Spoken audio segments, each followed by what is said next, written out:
السلام عليكم ورحمة الله وبركاته. أهلا بكم. جملة من الأخبار نرجع لها في هذا الفيديو. البداية بخبر عن تتبعات عدلية ضد ناشري الأخبار الزائفة حول وضعية المساجين السياسيين. وينأكد الناطق الرسمي باسم الهيئة العامة للسجون والإصلاح رمزي الكوكي اليوم أنه الهيئة باش تقوم بتتبعات عدلية ضد كل من يروج أخبار زائفة ويقوم بتشويه المؤسسة بعد تتالي الأخبار حول سوء معاملة الموقوفين في قضية ما يعرف بالتآمر على أمن الدولة ونقلهم في وسيلة غير لائقة. للإشارة في أنه عدد من المحامين متاع الموقوفين حكيوا في وسائل الإعلام وعملوا ندوة صحفية بخصوص الشاحنة هذه اللي سموها سيارة التعذيب أو شيء من هذا القبيل.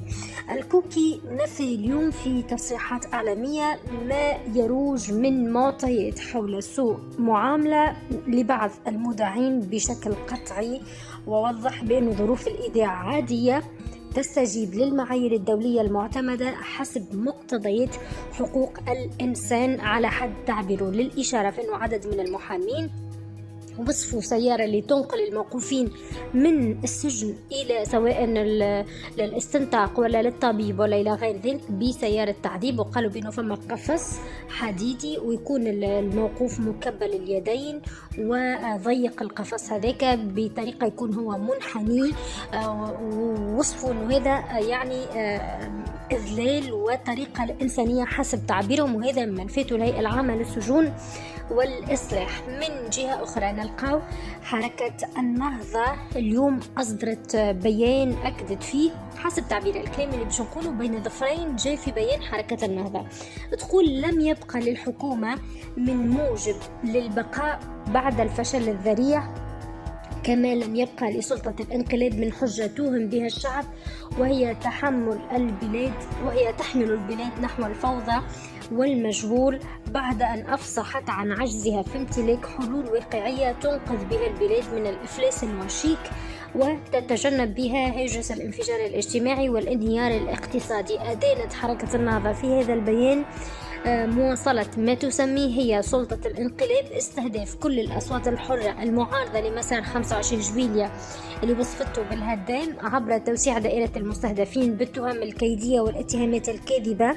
بالعمالة والتآمر على أمن الدولة، وهو ما شهد ببطلانه بلاغ النيابة العمومية بالقطب القضائي لمكافحة الإرهاب اللي تنشر في غرة أفريل الحالي، واللي برأت من خلاله جميع الدبلوماسيين الأجانب المعتمدين بتونس ونزهتهم عن كل تورط من تهمة التآمر اللي نسبتها للمعارضين المعتقلين، بما كشف الخلفية المغرضة من استهداف رموز المعارضة للتغطية على الفشل الذريع للسلطة في إدارة البلاد. النهضة عبرت في بيانها عن عمق اعتزازها بما قالت أنه نضالات المجاهدين في الحركة الوطنية خلال معركة التحرير والاستقلال وتترحم عن زعيم الحركة الوطنية لحبيب بورقيبة في ذكرى وفاته 23 وتستنكر كل أشكال الوصاية اللي مارسها البعض ممن نصب نفسه وصيا يوزع صكوك الوطنية للموالين ويلحق المعارضين له بركب العملاء والخونة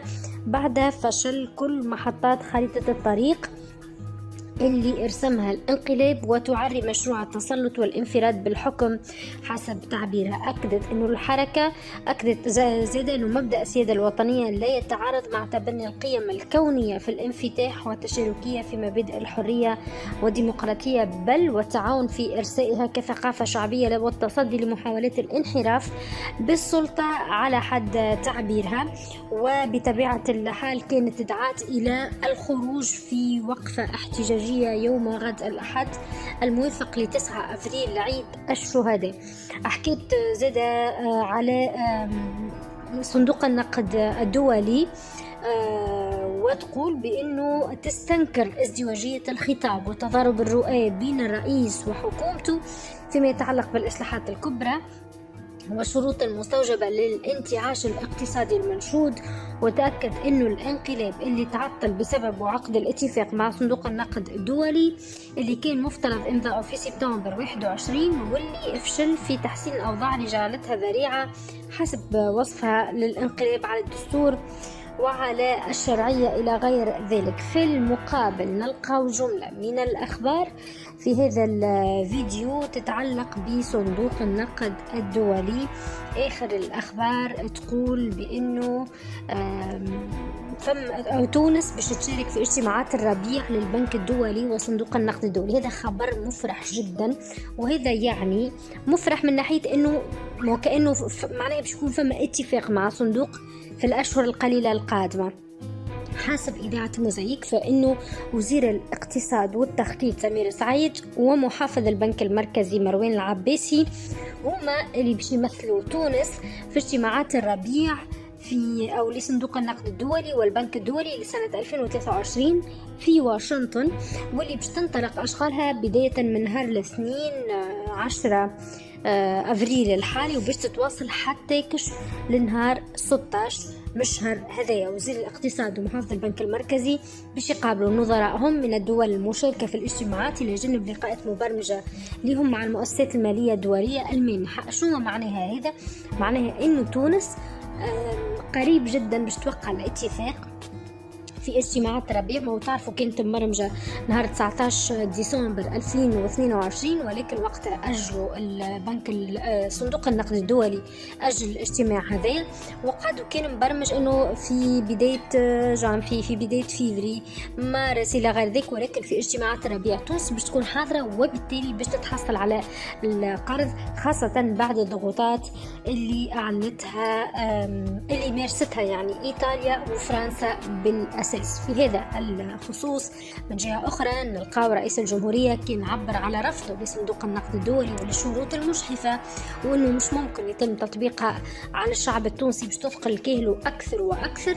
وبالتالي يقول رئيس الجمهورية بأنه يجب التعويل على أنفسنا وعلى ذواتنا وعلى الثروات متاعنا، والعمل هو اللي يجيب أكثر من أنه نقضوا في تبعية إلى صندوق النقد الدولي. في المقابل نلقى المتحدث باسم مسار 25 جويلية الوطني المنشق عن حركة 25 جويلية محمود بن مبروك يقول بأنه تونس لن تواصل مساعي الحصول على قرض صندوق النقد الدولي، وهي منخرطة في طريق الحرير وستتجه إلى مجموعة بريكس، وهو ما سيمكنها من الحصول على التمويلات اللازمة. بن مبروك يقول معناها اللي يقول فيه هذا ما هوش تحليل سياسي، ولكن هو عنده معطيات حقيقية تتأسس على مفاوضات واتصالات ولا يمنعه من كشفها أكثر معطيات بشأنها إلا واجب التحفظ حسب